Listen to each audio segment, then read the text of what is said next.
The best way to predict your future is to create it, not from the known, but from the unknown. Most of our thoughts and feelings come from our past experiences. They come from our memories. In fact, your brain is organized to reflect everything you know in your life. Your brain is a record of all the things you've learned and experienced to date. It's an artifact.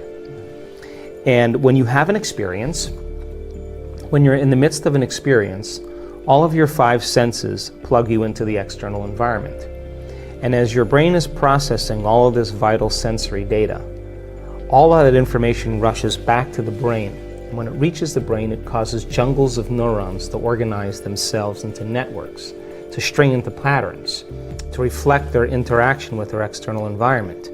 The moment those neurons organize into patterns, the brain makes a chemical, and that chemical is called a feeling or an emotion.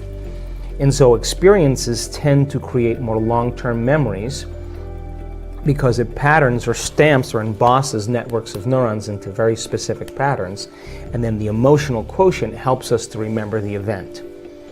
So we learn something new intellectually, we also cause networks of neurons to form. The end product of experience, of course, is the emotion, and it causes us to feel certain ways. You can remember where you were on 9/11. You can tell me who you were with, what time of day it was, what you were doing, because whatever you were seeing in that moment or hearing in that moment changed how you were feeling. And the moment you felt altered or you felt differently, significantly, your brain perked up and you paid attention to whatever caused that. And that event in and of itself is called a memory. So then most of our thoughts and feelings tend to be within the neural circuitry of the past and the emotions of the past chemically.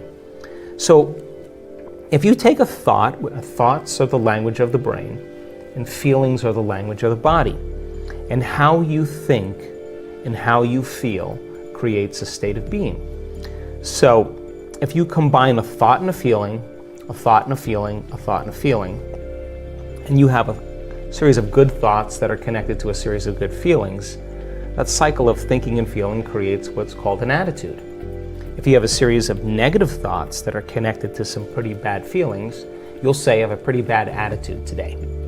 So if how you think and how you feel creates a state of being, then attitudes are just shortened states of being. You can feel good in the morning, you can feel bad in the afternoon. If you take an attitude, an attitude, an attitude, and you begin to string attitudes together, when you combine an attitude, an attitude, an attitude, you start to form what's called beliefs. Now, a belief is just a thought you keep thinking over and over again until you hardwire it in your brain. And because beliefs are based on past experiences, then the very boundaries of our beliefs are how we feel.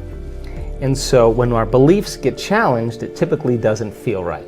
I know from the research that we've done that the redundancy of thinking and feeling and feeling and thinking over time, for example, a person has an insecure thought, then they feel insecure. The moment they feel insecure, they think more insecure thoughts. They fire and wire more circuits in their brain to feel more chemicals of insecurity, and then once they're feeling insecure, they think more insecure thoughts, and they do this for over and over again. The redundancy and the repetition of that cycle over time conditions the body to subconsciously become the mind. Once the body becomes the mind, that's called a habit. Turns out that 95% of who we are by the time we're 35 years old are a set of habituations, unconscious thoughts, unconscious behaviors, unconscious emotional reactions that function like a subconscious computer program. So back to beliefs. An attitude, an attitude, an attitude are shortened states of being. And you combine them together then a belief then, the cycle of thinking, feeling over time, creates a subconscious state of being. So all beliefs are subconscious states of being. We have beliefs about God, about spirituality, about health, about relationships, about love. And all of those are based on our past experiences, but the majority of those beliefs, we don't even know that we believe them because we think they're true, because they're not functioning primarily in the conscious mind. If you take a belief, a belief, a belief, and you stack them together, you start to form what's called perceptions. And perceptions have everything to do with the relationships we have, the things we create, the behaviors we demonstrate, the choices we make in our relationships. Why is that important? Because then if beliefs are subconscious states of being, and you're stringing beliefs together, then most people are viewing their life through the lens of the past, unconsciously. And they are filling in reality. They're seeing reality. They're filling it in from their past memory. In our perceptions, then, we are overlaying our future. We're overlaying the present moment with our memory of the past. And so then that then begins to diminish possibility. And it begins to close down the way that we can begin to navigate and function in our lives. In order for us to change any belief or perception about ourselves and our lives, we have to make a decision with such firm intention that the amplitude of that decision carries a level of energy that's greater than the hardwired programs in the brain and the emotional conditioning in the body, and the body has to respond to a new mind. In other words, the choice becomes an experience that the person never forgets, because the internal experience begins to reorganize the circuitry in their brain and send a new emotional signature in their body. And in that moment, the person is becoming liberated from the past. So then in order for us to change our beliefs about spirituality, about money, about God, about relationships, we have to come out of our resting state, and the experience inwardly has to be transcendent or greater than any past experience. And that's when biology begins to change. Now, going from that old self to the new self is the biological, the neurological, the chemical, the hormonal, the genetic death of the old self. And most people, they step out into that unknown and it feels so uncomfortable, they can't predict it, they return back to the known. People say to me, well, I can't predict my future. And I always say to them, well, the best way to predict your future is to create it, not from the known, but from the unknown. And that void, that unknown, is the perfect place to create from.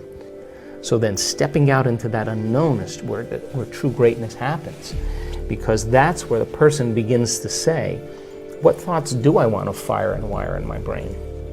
What behaviors will I want to demonstrate in my new life? Can I rehearse them in my mind? And the mere process of mental rehearsal, this is neuroscience now, begins to install the circuits in your brain to look like the experience has already occurred. You're priming your brain into the map of the future instead of the record of the past. And then the true person who's in the process of transformation will say, can I teach my body emotionally what that future is going to be like? Can I begin to embrace the joy of my new life? And their body, as their unconscious mind, begins to believe it's in the future instead of in the past.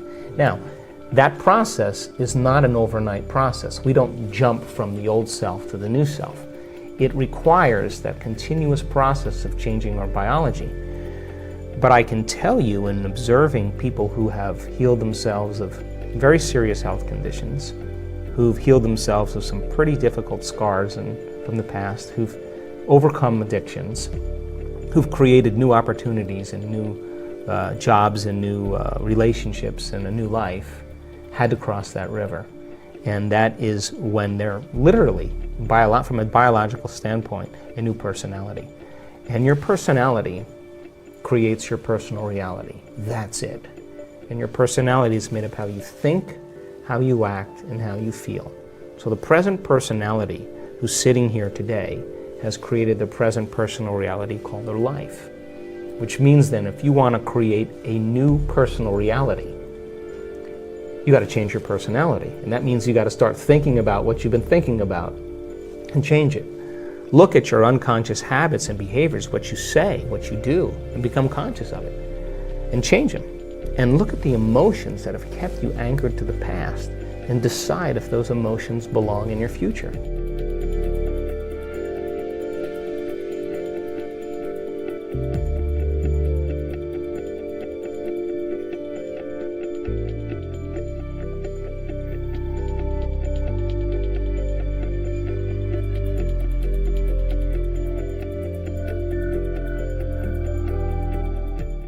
Thanks for watching. Don't forget to subscribe to our channel and hit that notification icon for more videos like this.